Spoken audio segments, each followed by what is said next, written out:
그 양자라는 개념이 처음으로 도입된 게 화학이거든요. 그래서 그 화학에서의 양자수가 어떤 개념이냐라고 하는 거기부터 시작해서 해볼게요. 지금 너네가 가지고 있는 오비탈이라는 거요. 사실은 여러분들이 보시는 것처럼 그래서 현대물리에서의 전자의 위치를 정확하게 표현하는 방법이 오비탈이더라. 그래서 현대에서는 실제로 전자가 특정한 전자 껍질에 있는 게 아니고요. 전자가 원자 핵으로부터 전자라는 아이가 여기 있다, 여기 있다, 여기 있다, 여기 있다 막 이렇게 불규칙하게 움직이고 있는 거거든요. 그 전자가 불규칙하게 움직이는 것이 전자의 껍질에서 전자가 막 돌고 있지 않더라는 걸 알아냈어요. 그러면 이때 이 위치에서 전자가 출현할 확률이 얼마야? 그 확률을 우리가 오비탈이라고 해요. 그래서 여기에서 전자가 출현할 확률은 얼마야? 여기에 전자가 나타날 확률은 얼마야? 라고 하는 이제 현대의 원자 구조는 현대의 원자 모형은요. 실제로 전자가 존재할 확률로서 표현을 하는 겁니다. 그 확률을 전자의 위치를 점 찍어서 나타내니까 마치 여기 뿌옇게 뭐 안개 또는 구름 낀 것처럼 보여요. 그래서 이거를 전자구름이라고 한다든가. 그래서 이렇게 표현한 거다. 이게 전자가 출현할 확률을 표현한 거다. 알겠냐? 그러면 이렇게 전자가 존재할 확률을 표현한 걸 오비탈이라고 해서 내가 전자가 존재할 확률을 점 찍어서 나타냈을 때 정신 안 차리네 진짜. 전자가 존재할 확률이 0%에서 10%까지요. 전자가 존재할 확률이 극히 드물다면 얘네들은 생략하고 10에서부터 100%에 해당되는 전자가 출현할 확률이 높은 아이들만 선으로 그려서 나타낼 수도 있다. 그래서 점 찍어서 나타낼 전자가 존재할 확률을 우리는 전밀도라고 하고요. 선으로 그려놓은 걸 선밀도라고 하는데 이렇게 선밀도로 그리면 전자가 존재할 확률이 특정한 모양을 띠게 되죠. 이게 오비탈 모양입니다. 그 모양의 이니셜을 따라서 얘가 공 모양을 띠고 있으면 S 오비탈, R형 모양을 띠고 있으면 P 오비탈 이런 식으로 해서 각각의 오비탈들을 모양의 이니셜을 따서 이렇게 나타내기 시작했다. 그래서 다양한 모양을 하고 있는 오비탈들이 존재하는데 이러한 오비탈들이요. 각각의 우리가 가지고 있는 보의 개념으로 설명하는 게 가장 편하니까 그렇게 설명하는 것 뿐이지 실제로 그렇게 존재하지는 않는데 원자 핵이 이렇게 있고요. 첫 번째 껍질이 있고 두 번째 껍질이 있고 세 번째 kop질이 있고 네 번째 껍질이 있고 그래서 무한 번째 껍질까지 전자가 존재할 껍질들이 있잖아. 그 껍질에 전자들이 이렇게 나타났다 사라졌다 나타났다 사라졌다 이렇게 하는 거거든요. 그걸 점치고 나타낸 거거든요. 그랬더니 첫 번째 껍질에는 그래서 공 모양을 하고 있는 S 오비탈만 존재해. 공간이 너무 좁아서 다양한 종류의 오비탈이 포함되어 있을 수가 없어서 첫 번째 껍질에는 공 모양을 하고 있는 S 오비탈만 존재한다는 걸 확인했고요. 두 번째 껍질에는 S 오비탈뿐만 아니라 P 오비탈이라고 하는 두 종류의 오비탈이 존재해요. 세 번째 껍질에는 세 종류의 오비탈 S, P, D. 네 번째 껍질에는 네 종류의 오비탈들이 이렇게 존재하는데 각각의 오비탈 중에서 보시면 알겠지만 첫 번째 껍질부터 모든 껍질의 S 오비탈은 다 존재하니까 몇 번째 껍질에 있는 S 오비탈이라는 걸 확인하기 위해서 맨 앞에 껍질 번호를 이렇게 써준다. 그럼 모든 오비탈은 몇 번째 껍질에 있는지가 표현된다. 알겠어? 그래서 우리는 모든 오비탈 앞에는 자기가 있는 껍질의 번호를 앞에다가 이렇게 써서 나타내기로 했다. 이런 식으로. 자, 이런 식으로 했을 때 각각의 전자가 각각의 껍질에 오비탈에 있다 라고 생각하시면 돼요. 이런 식으로. 오비탈에 존재한다 이렇게 생각하시면 돼요. 이런 식으로. 그래서 이런 식으로 존재하는데 그 중에서 전자가 어디에 있니? 몇 번째 오비탈에 있니? 라고 하는 걸 우리가 표현할 때 첫 번째 S 오비탈에 있는 전자 두 개 있어. 이런 식으로 표현하잖아. 자, 그러면 전자가 이렇게 오비탈에 들어갈 수는 있는데 우리가 알고 있는 것처럼 몇 번째 껍질에 들어가느냐에 따라 가지고 있는 에너지 값이 달라. 그중 전자들은 에너지가 가장 작은 게 안정적이라서 무조건 에너지가 작은 오비탈부터 채워가서 에너지가 가장 낮은 상태로 있는 게 가장 안정적인 무슨 상태다? 바닥 상태다. 그러면 이렇게 바닥 상태로 전자가 들어갈 수 있는 방법을 우리가 알아야 되는데, 바닥 상태로 전자가 들어갈 수 있는 건 3개의 규칙성만 채워주면 된다. 그 중에서 첫 번째요.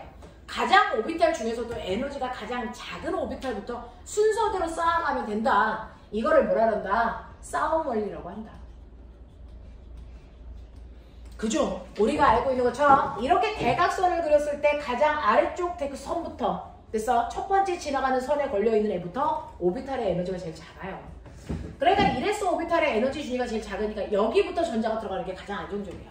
그리고 나서는 보시면 두 번째 오비탈, 그리고 보시면 됐죠? 네, 이렇게 들어가니까 2p 먼저 채우고 3s 들어가는 게 가장 안정적이라는 거죠. 그래서 각각의 오비탈들의 에너지 준위를 보면 어디부터 채워 가셔야 되는지를 여러분들이 납득할 수 있어서 그런 식으로 채워 나가시는 게 가장 바닥 상태로 전자를 쌓아가는 거다. 이게 싸움 원리. 근데 이렇게 S방은 방이 한 칸이니까요. 1S에 전자가 2개 들어갈 수 있으니까 2개를 이렇게 꽉 채우고 나서 그 다음에 2S에 전자를 넣으셔야 되죠. 1S를 채우지 않은 상태로 2S에 전자가 들어가면 이거는 싸움의 원리에 위배되기 때문에 들뜬 상태야 라고 표현했어요.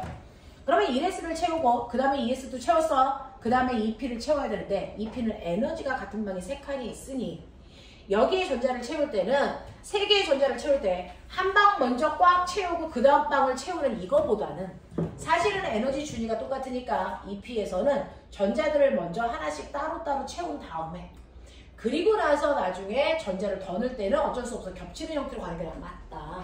그래서 같은 에너지 준위를 가지고 있는 P방에는 무조건 전자를 하나씩 먼저 방에다 집어넣어라. 오비탈의 전자가 하나 있는 걸 우린 뭐라 그럽니까? 홀전자라고 하죠. 홀전자 수를 최대한 늘려가는 게 더 안정적인 거다. 이걸 우리가 훈트의 원리라고 합니다. 됐어. 그래서 홀전자를 최대한 늘린 다음에 더 이상 어쩔 수 없을 때, 빈방이 없을 때 그 다음에 전자를 이런 식으로 채워 가셔야 되는데 전자는 절대로 이렇게 채울 수 없다. 이렇게 채울 수 없다. 무슨 말입니까? 전자는요, 한 방에 2개가 들어가는데 같은 방향으로 회전하는 전자가 들어갈 수 없다는 거죠.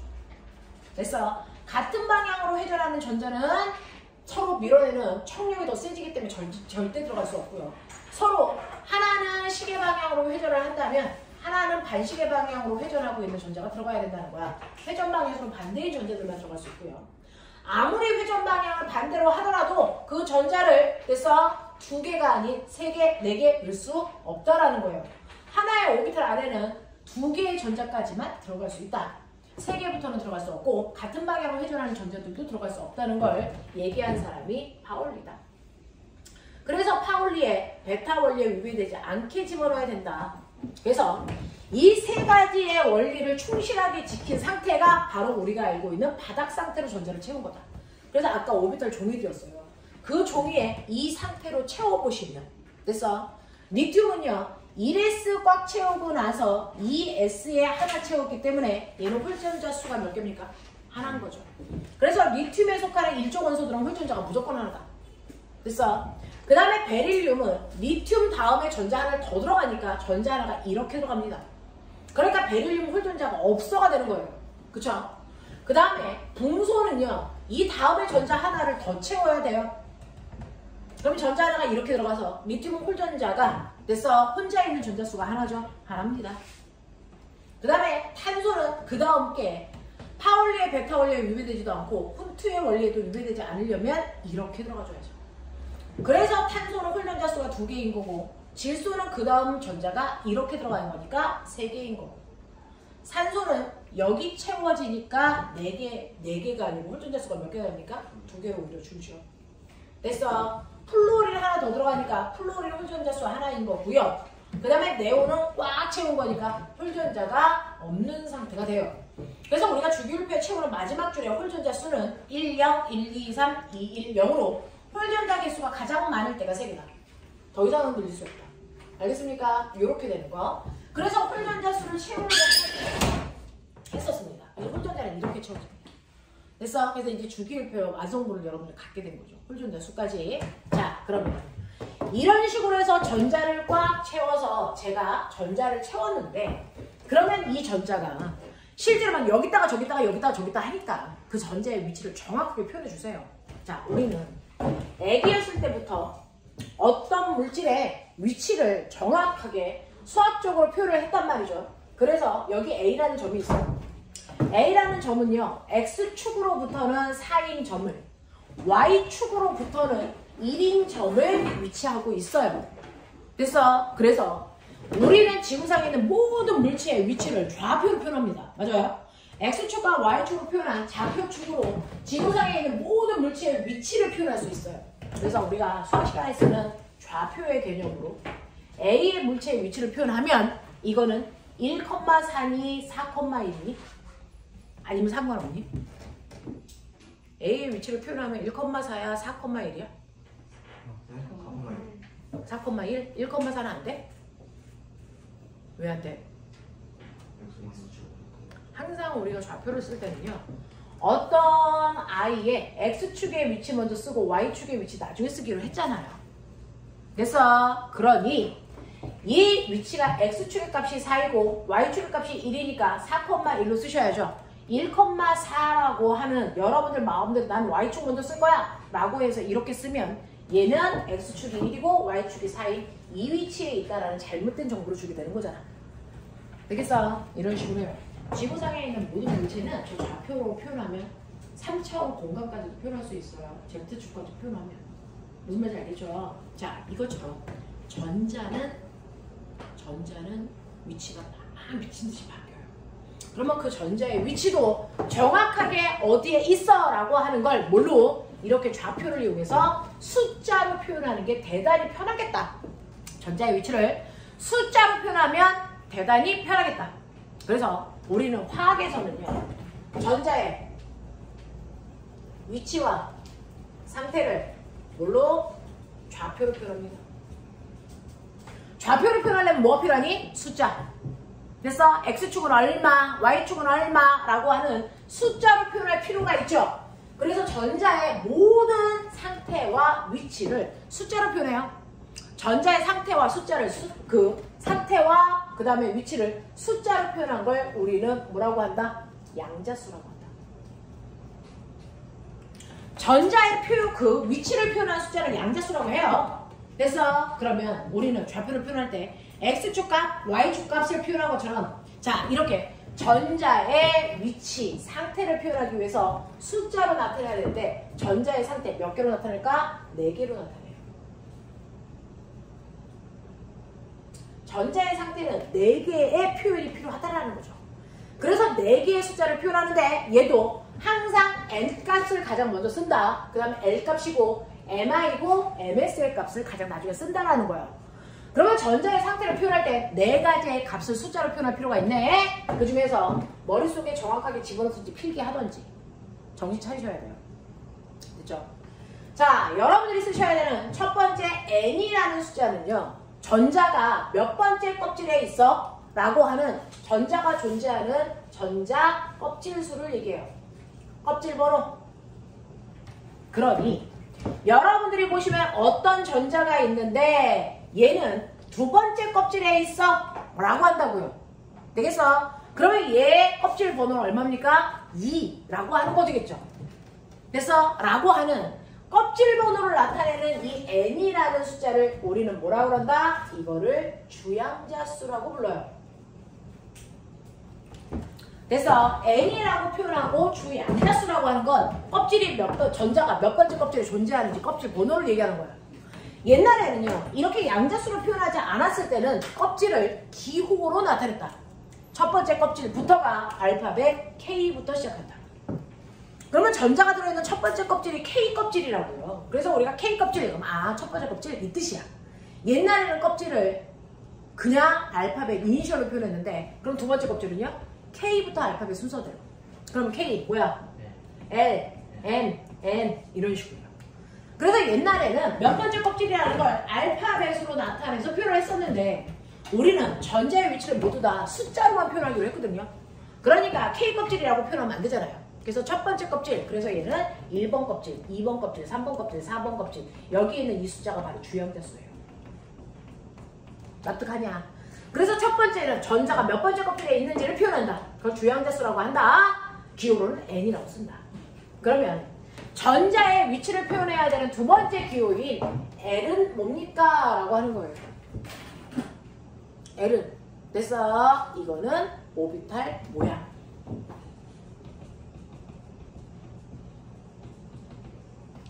됐어. 이 오비탈 모양을 나타내는 걸 L이라고 하는데, 그러면 오비탈 모양을 나타내는 L이라는 걸 우리는 됐어. 멋들어진 말로 이 오비탈 모양을 나타내는 숫자를 우리는 뭐라 그럽니까? 이거를 방위양자수. 방위양자수라고 해요.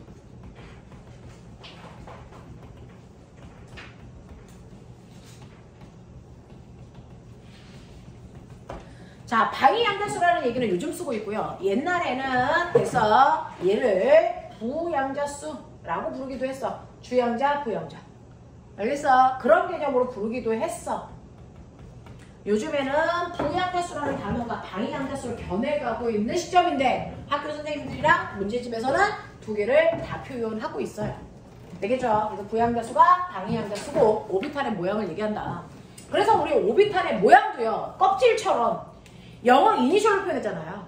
그러니까 우리가 S 오비탈 이렇게 썼단 말이야. P 오비탈, D 오비탈, F 오비탈 모양을 이니셜로 표현한 거잖아. 근데 이렇게 표현하지 말고 숫자로 나타내. 그래서 우리가 S 오비탈부터 그냥 순서대로 S 오비탈을 0으로 쓰기로 했어. S 오비탈의 모양을 나타내는 숫자를 0으로 쓴 거야.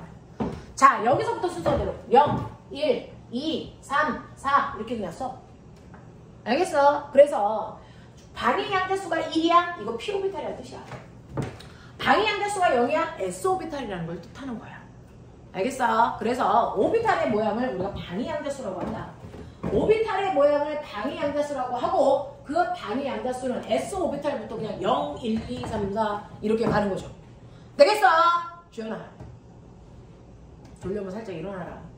자, 이런 식으로 해서 오비탈 모양을 숫자로 표현한다. 이걸 방위양자수라고 해서 우리한테는 L로 표현되는 아이다. 이걸 두 번째로 쓰는 거야. 그러니까 몇 번째 껍질에 있는 무슨 오비탈? 무슨 말 아닌지요? 알겠죠? 자, 근데 문제는 자, 첫 번째 껍질에 있는 S 오비탈이 전자 있어. 그러면 얘는 방위 한 칸이니까 그냥 여기 있다는 얘기잖아. 그쵸? 이 S 오비탈도 방위 한 칸이니까 그냥 이 방에 있다는 얘기잖아. 근데 문제가 뭐야? 자, 이 P 오비탈부터는 방위 개수가 늘어나요. 그럼 P 오비탈에 있어. 그래도 몇 번 방에 있어? 이것도 알려줘야죠. 우리는 이걸 옛날에는요. 그냥 PX 오비탈, PY축 오비탈, PZ축 오비탈 이렇게 썼단 말이야. 기호로. 알겠어? 네. 근데 이것도 숫자로 나타내라 그래서 우리는 얘 방위양자수가 1이니까 1이라는 숫자를 이용해서 만드는 숫자가 1, 0, 마이너스 1. 방번호가 이거야. 됐어? 그러면 앞에서부터 1이에요? 아니요. 얘는 방번호가 1, 0, 마이너스 1이라는 세 가지 숫자로 쓸 수 있어. 근데 뭐부터 써야 돼? 그게 없어. 나는 이걸 1로 놔도 되고요. 마이너스 1로 놔도 돼요. 됐어? 네. 그리고 이거를 1로 놓고 이걸 0으로 놔도 상관없어요. 순서는 네 맘대로 하면 되는데 P 오비탈의 방번호는 1과 마이너스 1과 0이라는 세 숫자를 이용해서 표현하기로 했어. 그러면 S 오비탈은요. 네. 방위양자수가 0이잖아요. 그러니까 이 방번호도 그냥 0으로 쓰기로 했어. 그래서 모든 S 오비탈의 방번호 그냥 0이야. 알겠어? 라고 하는 방번호를 방에 됐어? 502호인지 301호인지 알겠어? 방번호를 나타내는 걸 우리는 뭐라 그런다? 그거를 MI라고 써서 이거를 자기양자수라고 한다. 방번호 자기양자수. 알겠어? 이렇게 표현합니다. 그 중에서 S 오비탈의 자기양자수는 0밖에 없어요.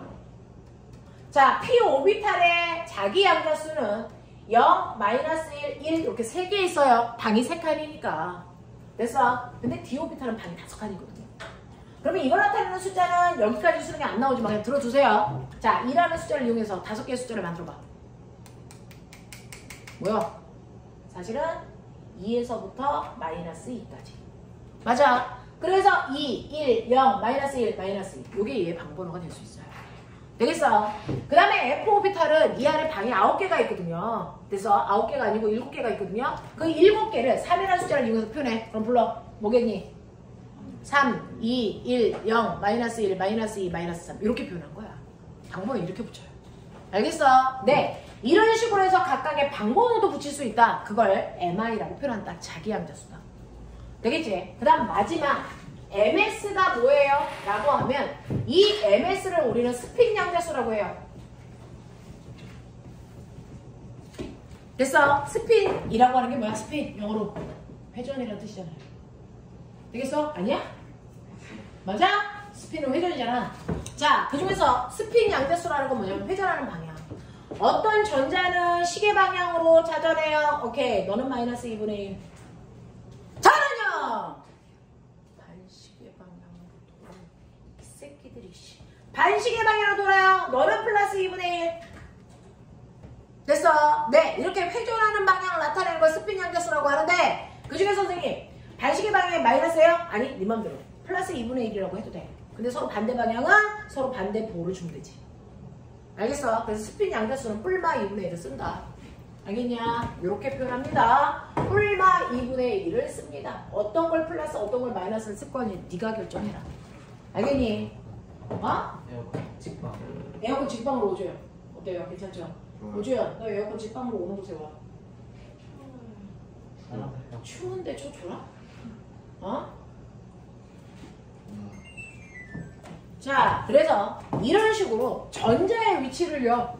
됐죠? 이제 좀 편안하게 여러분들이 알 수 있게 숫자로 표현하고 우리가 양자수라고 한다. 양자수에는 4가지가 있다. 됐어? 그럼 꼬맹아, 나요. 너네 아까 주기율표 줬고요. 거기에다가 리튬부터 네오까지 그렸죠? 그리고 얘네들 오비탈을 나타냈죠? 됐죠? 자, 그 중에서 질소의 오비탈 불러봐요. 원자번호 7번인 질소의 오비탈 불러. 1s2 2s2 2p3이죠. 됐죠? 이걸 그림으로 그려볼게요. 1s2 2s2 2p3 내가 이렇게 돼있죠. 난 이 새끼의 위치를 양자수로 표현을 해요. 가능합니까? 그래서 질소가 가지고 있는 각각의 전자들의 위치를 저 4개의 숫자로 표현할 수 있어요.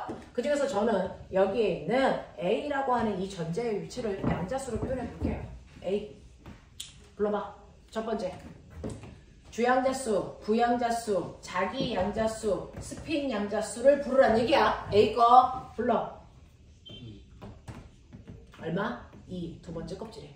알겠어? 그 다음 오비탈 뭐야? 1. P 오비탈이니까 1. 알겠습니까? 네. 몇 번 방에? 방번호. 뭐 붙이라 했어? 0, 마이너스 1, 플러스 1. 어떤 것도 상관없죠. 그러면 선생님 이거 0 들어가도 되고 마이너스 1 들어가도 되고 그냥 플러스 1 들어가도 된다고요? 어떤 것도 상관없어. 됐어. 스핀 양자수 불러. 스핀 양자수 뭘까? 플러스던 마이너스던 얼마? 2분의 1 이렇게 되죠. 되겠어? 그럼 꼬매가 생각해. 경우의 수에 A를 나타낼 수 있는 양자수의 조합 몇 가지? 몇 가지입니까? A를 나타낼 수 있는 양자수 몇 가지가 있니? 와 진짜 몇 가지 있어요? 6가지 있죠. 됐어. 앞에 있는 이 1은 똑같지만 됐니? 이 값이 0이어도 되고 마이너스 1이어도 되고요. 스핀 양자수 풀마 2분의 1 어떤 것도 되고요. 그 다음에 2, 1, 그 다음에 플러스 1, 풀마 2분의 1이면 되니까 각각 한 줄당 플러스 1 때가 있고 마이너스가 1 때가 있고 두 가지 경우야. 그래서 2 곱하기 3, 6개야. 알겠습니까? 그래서 A의 위치를 나타낼 수 있는 양자수의 조합은 됐어. 네, 6가지입니다. 근데 그 중에서 나는 이 A의 위치를 요 위에 있는 이걸로 표현했다고 치자. A 양자수 이거예요. 좋았어? 알겠냐? 네. 그러면 B의 양자수를 나타내고 싶어. 어디까지 같을까? 어디까지 같을까? 2, 1 여기까지 가죠. 여기서부터 달라지죠. 얘 방번호를 0이 보냈는데 얘 방번호가 0일 수 있니? 없죠. 무슨 말인지 알겠어? 이해되니? 여기서부터 달라지죠. 되겠어? 마이너스 1, 마이너스 2분의 1 이런 식으로요. 다르게 표현을 하셔야죠. 무슨 말인지 알겠어? 회전 방향 똑같으니까 플러스 2분의 1 뭐 이렇게 표현한다면 이렇게 되는 거죠. 그렇구나. 여기 안에 있는 어떤 전자 두 개의 위치를 표현했는데 양자수가 4개가 다 똑같아. 어떤 하나의 전자의 양자수가 이건데 또 다른 i의 양자수를 표현했는데 정확하게 같아. 이럴 수 있는 확률 0%입니다. 정확하게 똑같이 표현됐다면 그래서 전자 두 개가 같은 방향으로 회전해서 같은 방에 들어가 있다는 얘기다. 파울리의 베타 원리에 위배되죠. 됐어. 그러니까 양자수 4개가 다 똑같은 전자는 같은 원자 안에는 존재할 수 없습니다. 알겠습니까? 이렇게 됩니다. 이렇게 됩니다. 이해하니? 이해하겠니? 오케이. 이렇게 됩니다. 정신 차려볼래? 고등학교 2학년 애들이 배우는 거고요. 수능 문제예요. 여러분 정신 문제 안 하고 이거 이해 안 돼요. 초등학교 같은 생각, 중학교 같은 마인드로 얘네들이 이해가 되지 않습니다. 정신 제대로 차리시고 눈 뜨시고요. 자, 그래서 이런 식으로 해서 전자의 위치를 숫자로 표현하는 개념까지 했어. 그래서 너네가 가지고 있는 79페이지에서 질문 있었니? 너네 숙제 안 할래? 오늘 숙제 안 한 사람 다 남습니다. 다 하고 가셔야 됩니다. 자, 그러면 넘기시면 자, 81페이지에 똑같이 공 모양이니까 S오비탈이잖아요. 공의 크기가 달라서 그래서 이건 껍질 번호가 다르다는 거 말씀드렸고요. 그 밑에 있는 P오비탈부터는 방향성이 있다는데 X축 방향인지 Y축 방향인지 Z축 방향인지에 따라서 전자가 원점으로부터 똑같은 거리만큼 떨어져 있어도 존재할 확률이 다르다. 그래서 방향을 S오비탈을 뺀 나머지는 다 구분하셔야 된다. 이 얘기고요. 82페이지 오세요. 저번 주에 이거 못하고 끝났거든요. 그 얘기가 지금 해드렸던 이 양자수에 대한 얘기입니다. 됐죠? 그래서 양자수가 어떻게 표현되고 있는지에 대한 얘기를 여러분들 보여드렸습니다. 이렇게 가시면 되겠고요. 됐죠? 자, 그러면서 전자들을 이렇게 쌓아갈 때 내가 바닥 상태로 전자를 쌓는 방법들을 보여드렸어. 자, 83페이지. 질문 있나? 없나? 해결. 넘어갈게요. 86, 87. 질문 있을까요?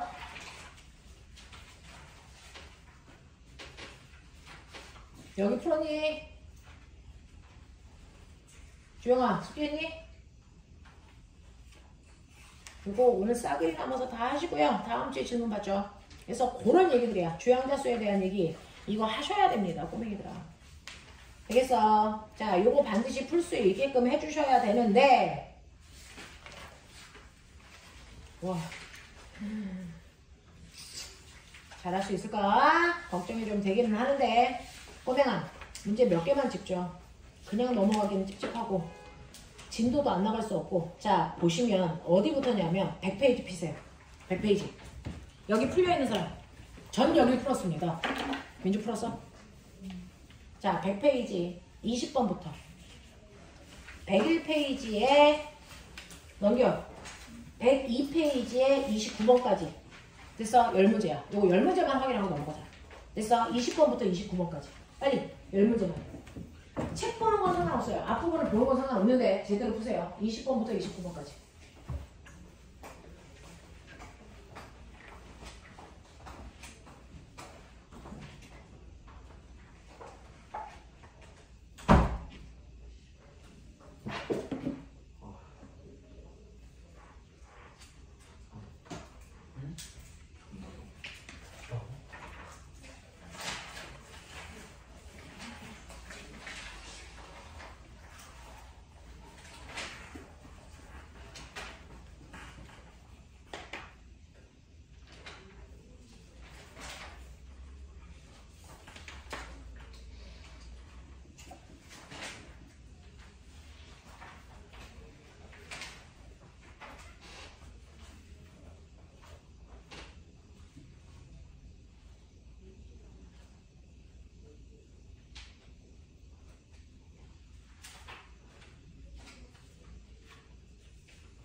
20번. 그래서 여기에 7명 계신데 20번 맞은 사람 2명 있어요. 그러면 수소 원자에 존재하는 4가지 오비탈의 모양을 나타낸 거죠. 1s, 2s, 2s, 그 다음에 2px, 2py입니다. 자, 수소 원자가 가지고 있는 4가지 오비탈이래요.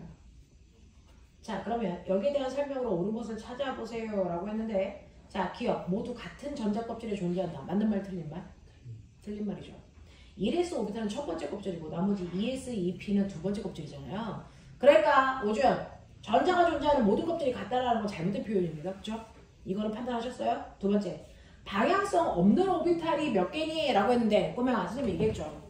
원자 핵으로부터 공 모양을 하고 있는 s 오비탈이 있고 아력 모양을 하고 있는 p 오비탈이 있다 그랬어요. 그 중에서 공 모양을 하고 있는 s 오비탈만이 가지고 있는 s 오비탈만의 특징은 원자 핵으로부터 1cm만큼 전자가 떨어져 있을 때 전자가 여기에 존재할 확률이 70%라면 얘는 Y축으로 마이너스 Y축으로 1cm 떨어지던 위로 1cm 올라가던 왼쪽으로 1cm 올라가던 같은 거리에 있는 모든 아이들의 전자가 존재할 확률이 똑같다. 되겠어? 이걸 우리는 방향성이 없다라고 표현한다. 방향을 구분할 필요가 없다. 하지만 P 오비탈부터는 PX 오비탈의 전자가 존재하지만 사실은 PY축의 오비탈엔 전자가 존재하지 않는다. 그러니까 PX 오비탈에 1cm 떨어진 이 지점에 현재 전자가 존재할 확률이 70%라도 Y축에 1cm 떨어진 곳에 전자가 존재할 확률은 빵이다, 빵.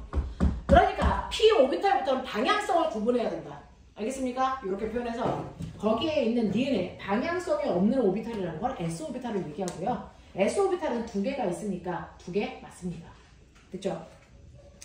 그 다음에 지금 보시면 PX 오비탈에서 ES 오비탈로 전자가 전이할 때 빛이 방출됩니까? 라고 했는데 꼬맹아 선생님 뭐라 그랬어? 항상 에너지가 높은 데서 에너지가 낮은 데로 내려올 때 빛을 뭐한다? 방출한다. 그래서 전자 껍질이 있는데 1번 껍질이 있고요. 2번 껍질이 있고요. 3번 껍질이 있고요. 4번 껍질이 있고요. 이렇게 있는데 전자들이 아래 껍질에서 위 껍질로 올라가려면 에너지를 뭐 해야 되고? 흡수해야 되고. 위 껍질에서 아래 껍질로 내려오려면 전자는 뭐 해야 된다? 에너지를 방출해야 된다. 그렇죠? 네. 그렇다면 여기에서 전자가 방출할 건데요. 여기서 뭐라 그랬냐면 이 P 오비탈 PX 여기에 있는 전자가 어디로? EX 여기로 내려온대요. 그래서 선생님 똑같이 두 번째 껍질이잖아요. 네, 똑같이 두 번째 껍질이야. 하지만 선생님 말씀드렸죠. 똑같이 두 번째 껍질이라도 ES 오비탈보다 EP 오비탈의 에너지가 더 높다. 맞아. 그건 뭐냐면 똑같은 두 번째 껍질에 있더라도 S 오비탈보다는 P 오비탈이 약간 더 위에 있어요. 그러니까 위 껍질에서 아래 껍질로 내려오는 효과가 나타난다고요. 그러니까 ES 오비탈에 있다가 EP 오비탈로 올라가려면 에너지를 흡수해야 되는 거고 그 다음에 EP 오비탈에서 ES 오비탈로 내려올 때는 에너지의 높이 차이가 있기 때문에 빛을 방출하는 효과가 나타난다. 알겠어? 네, 그래서 선생님이 아까 말씀드렸어요. 에너지가 작은 껍질부터 채워라. 오비탈부터 1S가 에너지가 제일 작고요. 2S, 2P, 3S, 3P, 그 다음에 4S 이렇게 돼요. 에너지가 높은 오비탈로 올라가려면 이 또한 껍질로 올라가는 것과 같은 개념. 에너지 흡수. 자, 윗껍질에서 아래껍질로 이렇게 내려오는 것처럼 위에 있는 오비탈에서 아래에 있는 오비탈로 내려올 때는 에너지 방출. 알겠어요? 네, 이런 개념이기 때문에 이 PX 오비탈에서 ES 오비탈로 전자가 전이할 때는 빛을 방출합니까? 라고 했는데 여기에서 문제가 뭐가 있냐면요. 그러면 이제 여러분들이 보시는 것처럼 디귿은 맞다고 하셨어야 되죠. 됐어? 근데 이 개념이 이제 틀렸다는 거예요. 왜요? 얘는 누구일 때만 그래? 원자 핵 속에 전자가 2개 이상 있는 다전자들의 에너지 주기만 이래요. 다전자. 근데 우리의 수소는 뭐야? 전자가 하나밖에 없는 단전자야. 전자를 하나밖에 안 가지고 있는 수소 같은 애들은요. 보호가 오비탈을 몰랐잖아요. 왜? 수소만 연구해서 그렇다고 했잖아요. 왜요? 전자가 하나밖에 없을 때는 같은 껍질에 있는 오비탈에 따른 에너지 준위가 안 생겨요. 그래서 1S보다는 2S의 에너지 준위가 더 큰 건 맞지만 2S와 2P 오비탈의 에너지 준위가 같아요. 수소라서 그래요. 다시 말해서 3s, 3p, 3d의 에너지 준위가 같아요. 껍질 번호만 같으면 에너지 준위가 수소는 똑같습니다. 수소를 뺀 나머지는 다 다릅니다. 되겠어? 그래서 여기는 수소라고 했기 때문에 이 부분을 물어본 거야. 수소라고 했기 때문에 ES나 EP나 에너지 준위가 똑같네. 그러니까 여기서 여기로 내려온다고 해서 열을 방출하지는 않네. 알겠어? 그 얘기한 거야. 수소만 이렇습니다. 그래서 맞는 건 니은 2번밖에 없다. 알겠어? 이렇게 됩니다. 또 지나가면서 채점할게요.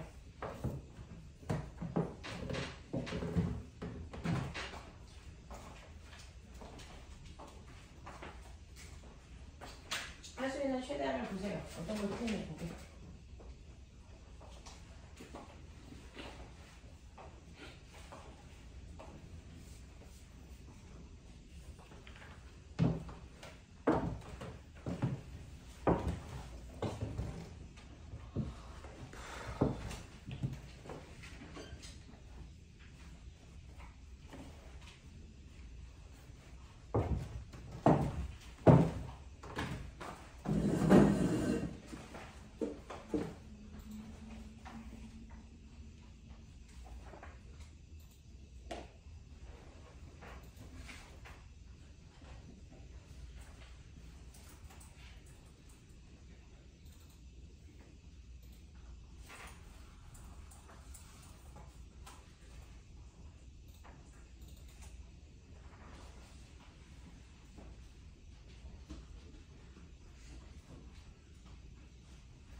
자기 함자수가 방번호 맞아요.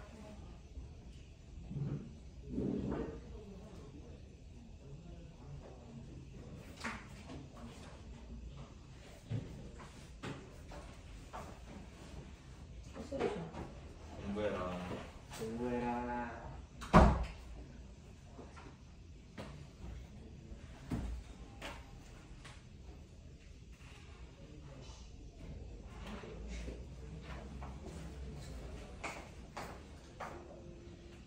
이거 피는 거예요?